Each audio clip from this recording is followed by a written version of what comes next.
जय हिंद।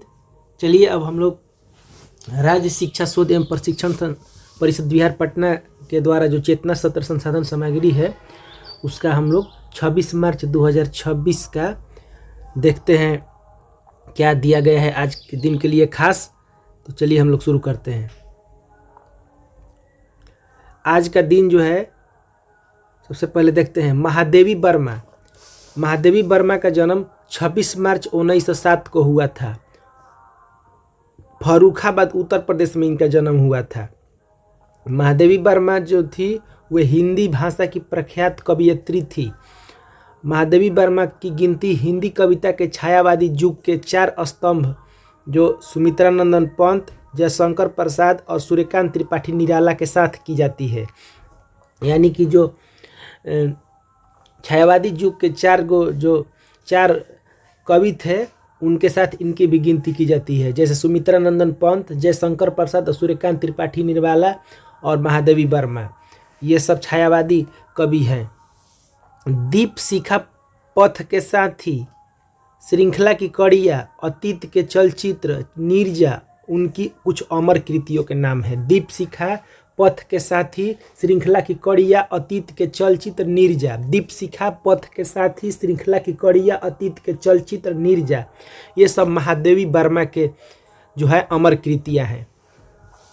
26 मार्च 1974 को हैनवाल घाटी गढ़वाल हिमालय में गौरा देवी के नेतृत्व में 27 महिलाओं के एक समूह ने पेड़ों को बचाने के लिए पेड़ों के आसपास घेरा बना लिया और उन्होंने अपने इस प्रयास से भारत में चिपको आंदोलन को प्रारंभ किया।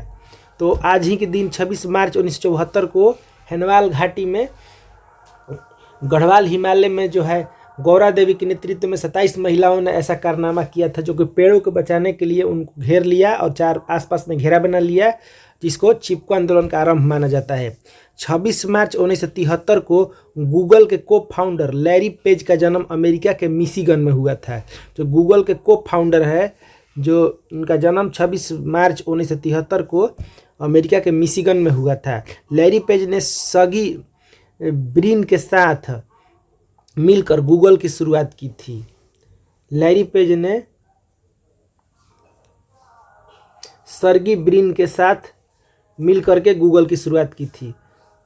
नेक्स्ट टॉपिक है 26 मार्च 1941 को अंग्रेज वैज्ञानिक रिचर्ड डॉकिंस का केनिया के नैरोबी में जन्म हुआ था।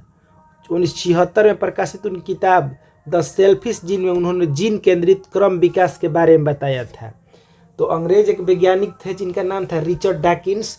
इनका जन्म जो है केनिया के नैरोबी में हुआ था। केनिया की राजधानी नैरोबी है, उसमें इनका जन्म हुआ था 26 मार्च 1941 को रिचर्ड डॉकिंस जी का। और इन्होंने किताब प्रकाशित किया था 1976 में द सेल्फिश जीन, जिसमें उन्होंने जीन केंद्रित क्रम विकास के बारे में बताया था। आज का विचार था फूलों का खिलना यह बताता है कि दुनिया अभी भी सुंदरता से भरी है। दूसरा है कि मौन रहना सीखो, प्रकृति के पास तुम्हें सिखाने के लिए बहुत कुछ है। सामान्य ज्ञान, बिहार के दक्षिण में कौन सा राज्य स्थित है? तो बिहार के दक्षिण में झारखंड स्थित है। जैसे बिहार का जो चौहद्दी है वो इस तरह से नॉर्थ में नेपाल है। नेपाल से बिहार के 7 जो है जिले सटे हुए हैं नॉर्थ में। और ये साउथ में पूछा गया था कि बिहार के दक्षिण है, तो दक्षिण में झारखंड हो गए। और वहीं अगर ईस्ट में जो है वो पश्चिम बंगाल है, और ईस्ट में, और वेस्ट में पश्चिम में उत्तर प्रदेश है। वेदों की संख्या कितनी है? वेदों की संख्या 4 है। ऋग्वेद, यजुर्वेद, अथर्ववेद, ऋग्वेद, सामवेद, यजुर्वेद, अथर्ववेद, ये 4 वेद हैं। वेदों की संख्या 4 है। दुनिया की पहली महिला अंतरिक्ष यात्री कौन थी? तो इनका नाम है वेलेंटिना तेरेस्कोवा। ये दुनिया की पहली महिला अंतरिक्ष यात्री है जो कि अंतरिक्ष में गई हुई थी। किस खेल में बुल्स आई शब्द का प्रयोग किया जाता है? निशानेबाजी में बुल्स आई शब्द का प्रयोग किया जाता है। सौरमंडल का सबसे ऊंचा पर्वत ओलंपस मांस किस ग्रह पर है? यह मंगल पर है। इस सौर मंडल का सबसे ऊंचा पर्वत है ओलंपस मांस, ये मंगल ग्रह पर है।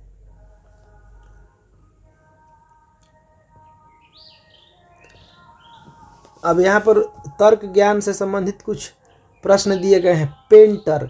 पेंटर जो है वह ब्रश से काम करता है, तो लेखक किससे करता है? तो कलम से करता है।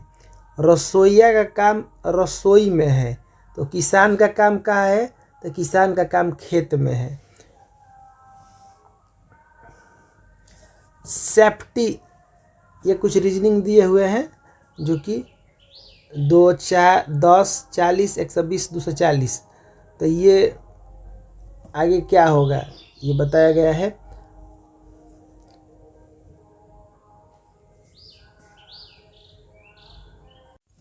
यहाँ पर ये ऐसे श्रृंखला चल रहा है, जैसे 2 से 5 बार में गुणा किया गया है तो 2 5 10, फिर उसके बाद 10 को अब 4 से गुणा किया गया तो 10 गुणे 4 40, 40 को 3 से गुणा किया गया, 40 गुणे 3 120, और 120 को 2 से गुणा किया गया तो हो गया 240। अब 240 को 1 से गुणा करेंगे तो 240 ही होगा, इसीलिए इसका आंसर 240 हुआ है।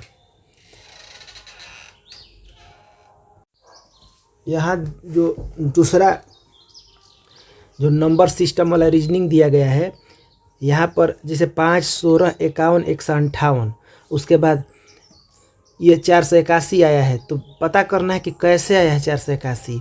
तो उसको देखने पर पता चलता है कि जैसे 5 से 3 से गुणा किया गया है और 1 जोड़ दिया गया है, तो 5 गुणे 3 15 और 1 16, फिर उस तरह 16 को 3 से गुणा किया गया है तो 16 गुणे 3 हो गया 48, और उसमें 3 जोड़ा गया है तो 48 3 51, फिर 51 में 3 से गुणा किया गया है और 5 जोड़ा गया है, तो 51 में 3 से गुणा करेंगे तो 153 हो जाएगा, 5 जोड़ेंगे तो 158, फिर उसी आधार पर 158 को फिर 3 से गुणा किया जाएगा, और 1 3 5 7 जुड़ा था, तो अब हम 1 3 5 जुड़ा था तो अब 7 जोड़ेंगे, तो पहले गुणा कर लेते हैं। ये हो गया 24 और 17, उसके बाद 4 4 74, 474 में अगर हम 7 जोड़ेंगे तो ये हो जाएगा 481 जो कि आया हुआ है।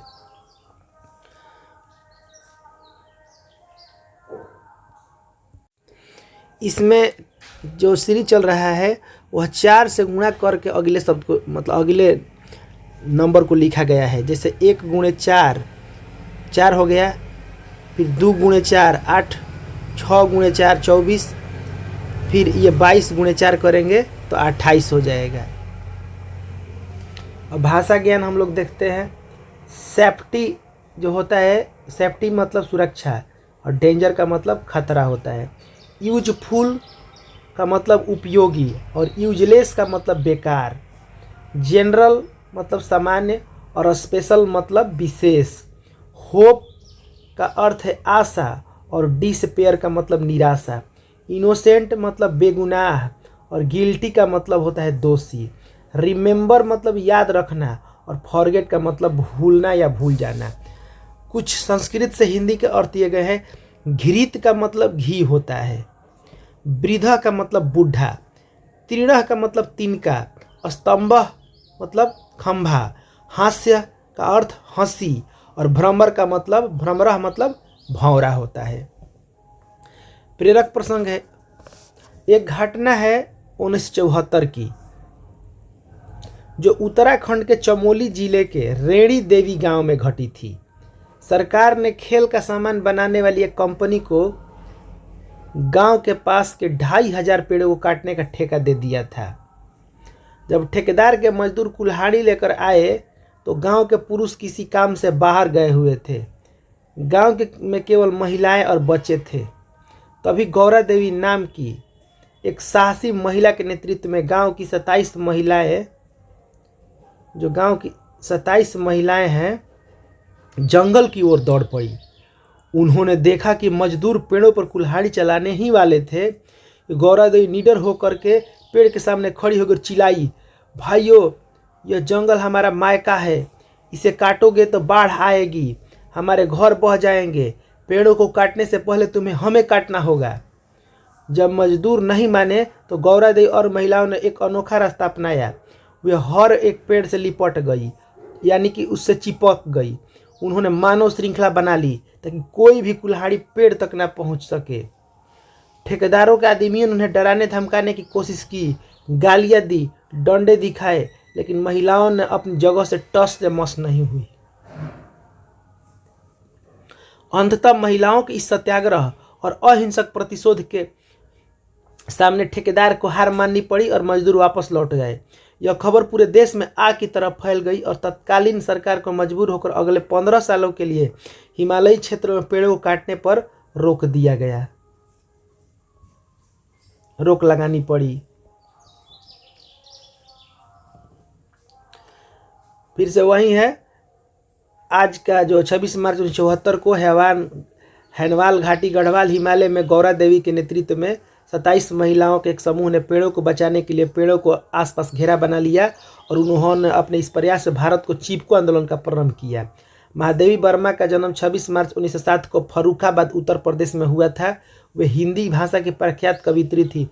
महादेवी वर्मा की गिनती हिंदी कविता के छायावादी युग के 4 स्तंभ सुमित्रा नंदन पंत, जयशंकर प्रसाद और सूर्यकांत त्रिपाठी निराला के साथ किया जाता है। दीपशिखा पथ के साथ ही श्रृंखला की कड़ी या अतीत के चलचित्र नीरजा उनकी कुछ अमर कृतियों के नाम है।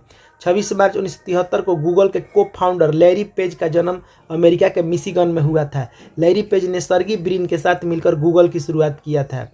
26 मार्च 1941 को अंग्रेज वैज्ञानिक रिचर्ड डॉकिंस का केनिया के नैरोबी में जन्म हुआ था। 1976 में प्रकाशित उनकी किताब द सेल्फिश जीन में उन्होंने जीन केंद्रित क्रम विकास के बारे में बताया था। आज का विचार है, प्रकृति कभी जल्दीबाजी नहीं करती, फिर भी उसकी हर काम समय से पूरा होता है। समसामयिकी करंट अफेयर का कुछ क्वेश्चन है। विश्व मौसम विज्ञान दिवस किस तिथि को मनाया जाता है? तो 23 मार्च को मनाया जाता है विश्व मौसम विज्ञान दिवस। किस मंत्रालय ने आयकर अधिनियम 2025 के बारे में करदाताओं को जागरूक प्रारंभ करने के लिए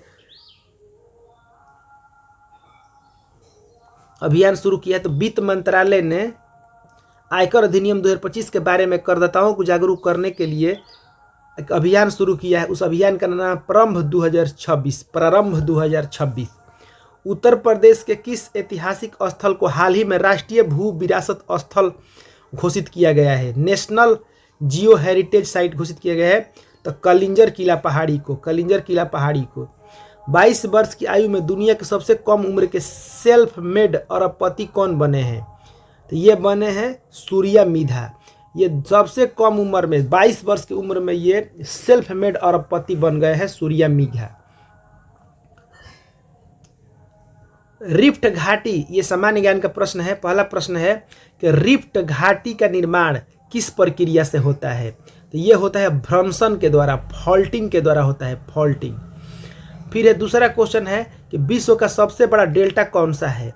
तो विश्व का सबसे बड़ा डेल्टा गंगा ब्रह्मपुत्र डेल्टा है, जो कि सुंदरबन डेल्टा के नाम से जाना जाता है।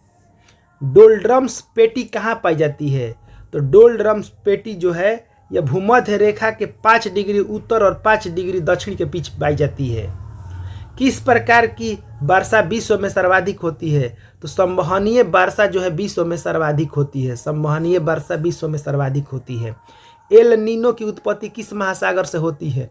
तो एल नीनो की उत्पत्ति महासागर जो है प्रशांत महासागर से होती है।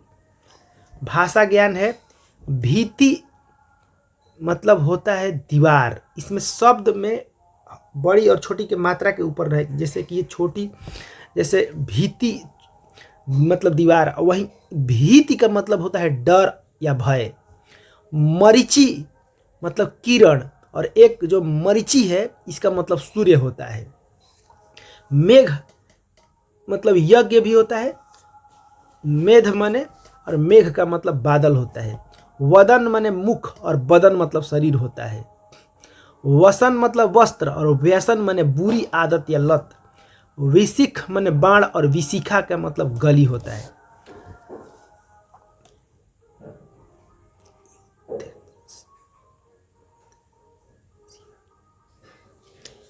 यूथेनेसिया मतलब the painless killing of a patient suffering from A incurable disease. Obituary मतलब a noise of a death, especially in a newspaper. Epitaph, a phrase written in memory of a person who has died dead on a tombstone. Posthumous का अर्थ है occurring award और appearing after the death of the originator. इसका हिंदी अर्थ आपको समझा देते हैं। जो इथुनिसिया दिया है, इथुनिसिया का मतलब होता है इच्छा मृत्यु, और यह मतलब ये लिखा है the painless killing of a patient suffering from A incurable disease, का मतलब एक लाइलाज बीमारी से पीड़ित रोगी को दर्द रहित तरीके से मार डालना, इसका अर्थ हुआ। अभी हाल ही में हरीश राणा जो कि 12-13 साल से वो कोमा में चले गए थे, उनको सुप्रीम कोर्ट के द्वारा इथुनिसिया का ये फैसला सुनाया गया था, इच्छा मृत्यु, जिसमें उनको हरीश राणा को एम्स के डॉक्टरों के द्वारा दर्द रहित मौत दिया गया है, जिसमें पेशेंट को खाना पानी दवाई ये सब रोक दिया जाता है। फिर है ऑबिट्यूरेरी। ऑबिट्यूरेरी का मतलब हुआ मृत्यु लेख। इसका मतलब है कि किसी की मृत्यु की सूचना विशेषकर समाचार पत्र में प्रकाशित करना। A notice of death specially in a newspaper. फिर है इपिटैफ। इपिटैफ का मतलब होता है समाधि लेख। इसका मतलब है कि a phrase written in memory of a person who has dead on a tombstone, किसी मृत व्यक्ति की स्मृति में समाधि पर लिखा गया एक वाक्य। फिर है पोस्थुमस। पोस्थुमस का मतलब होता है मरणोपरांत। मरणोपरांत का मतलब है occurring awarded for the appearing after the death of originator. इसका मतलब है कि मूलकर्ता के मृत्यु के बाद घटित प्रदान किया गया या प्रकट हुआ। बिहार विशेष से प्रश्न है। पहला प्रश्न है कि बिहार में कैमूर का पठार किस पर्वत श्रेणी का हिस्सा है? तो ये विंध्य पर्वत का हिस्सा है। फिर बिहार की सबसे पुरानी नहर कौन सी है? तो ये सोन नहर है। इसका निर्माण 1874 में हुआ था। कांवर झील किस वर्ष पश्चिम बिहार घोषित किया गया था? तो 1989 में घोषित किया था, अब बेगूसराय में किया गया था। चौथा है सोमेश्वर की श्रेणी को औसत ऊंचाई कितनी है? तो ये लगभग 874 मीटर है सोमेश्वर की श्रेणी। बिहार की सबसे ऊंचा स्थान है सोमेश्वर श्रेणी, जो कि पश्चिमी चंपारण में है, और ये हिमालय का ही एक हिस्सा है।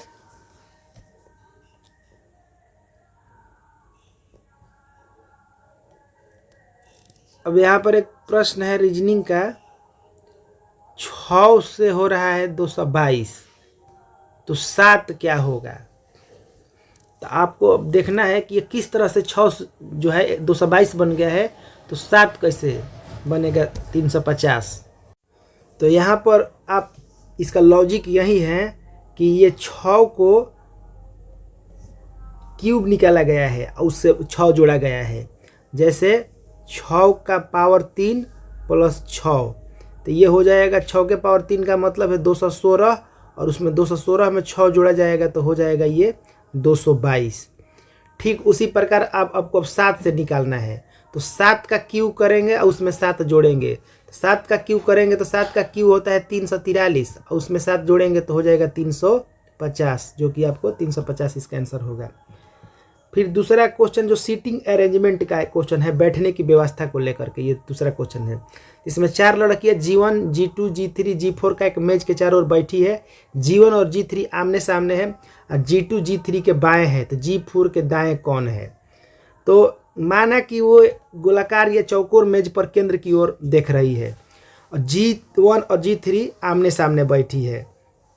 यहाँ पर जो है G1 और G3 को आमने सामने बैठी है, तो आप उसको ऐसे बैठा दीजिए, जैसे ये G1 हो गई और यहाँ पर G3 कर दिए, इसको आमने सामने बैठा दिए। फिर दिया है कि G2 G3 के बाएं है, तो G3 के बाएं है G2, तो बाएं इधर हो गया, तो यहाँ पर इसको इधर से ये बाएं हो जाएगा, इधर से ये दाएं हो जाएगा। तो यहाँ G2 जो है G3 के बाएं है, तो बताना है कि G4 के दाएं कौन है। तो जाहिर सी बात है कि यहाँ पर G4 हो गया, क्योंकि वहीं एक बच रही थी, तो G4 के दाएं पूछा जा रहा है। तो ऐसे ये बाएं चलता है इस तरह से, और इस तरह से ये दाएं वाला सिस्टम है। तो G4 के दाएं, यहाँ से ये दाएं कौन हुआ, तो G1 हो गया, इसलिए इसका आंसर G1 हो गया। तो चलिए आज का जो है ये चेतना सत्र संसाधन सामग्री समाप्त होता है। अब हम लोग चूँकि 27 तारीख को रामनवमी के वजह से ये छुट्टी था, अब चेतना सत्र सामग्री जो 28 को यानी आज आने वाला है, इसलिए अब ये नेक्स्ट वीडियो में 28 वाला चेतना सत्र सामग्री का हम वीडियो बनाकर डालेंगे। तब तक से हमको विदा दीजिए। जय श्री कृष्ण, राधे राधे, जय हिंद, जय भारत, जय बिहार।